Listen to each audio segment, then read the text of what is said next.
Mengenal sosok Haji Yusuf, Sultan Nganjuk yang parkir pesawat merah putih di depan rumah.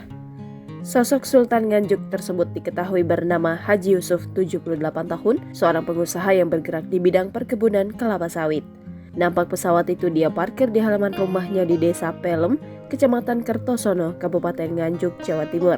Meski pesawat itu parkir di depan rumahnya, namun Haji Yusuf dan keluarga besarnya sebenarnya tinggal di Jakarta. Sesekali mereka pulang ke Nganjuk.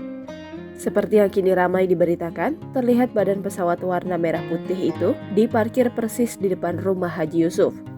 Nampak badan pesawat berada tepat di atas kolam halaman depan rumah Haji Yusuf.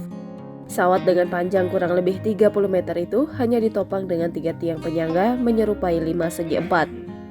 Kemudian di bagian belakang badan pesawat itu terlihat ditopang dengan tiang besi. Kesaksian dari penjaga rumah, Budi Santoso, menjelaskan pesawat terbang menyerupai pesawat kepresidenan RI ini didatangkan pada tahun 2019 oleh anak dari Haji Yusuf, yakni Gatot Koco. Budi menuturkan, jika pesawat yang dipajang di halaman rumah Haji Yusuf ini didatangkan dengan cara diangkut menggunakan truk kontainer, beberapa badan pesawat dipotong menjadi beberapa bagian. Lanjut Budi, jika badan pesawat dipotong menjadi 2 bagian lalu dimuat ke dalam 2 kontainer, sedangkan sayap pesawat digabung di 1 kontainer. Budi menegaskan jika pesawat itu sudah tak bisa terbang dan hanya dijadikan sebagai pajangan. Selain itu, bagian dalam pesawat juga sudah disulap sedemikian rupa menjadi ruang pertemuan yang dilengkapi sofa, meja tamu, dan meja makan. Budi melanjutkan bahwa tidak semua orang bisa masuk ke dalam pesawat, sebab bagian dalam badan pesawat kini sudah dialihfungsikan menjadi ruang keluarga.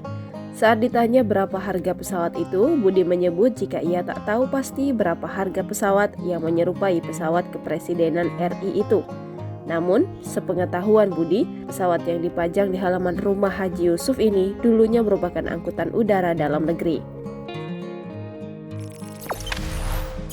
Jangan lupa subscribe, share, komen, dan like ya.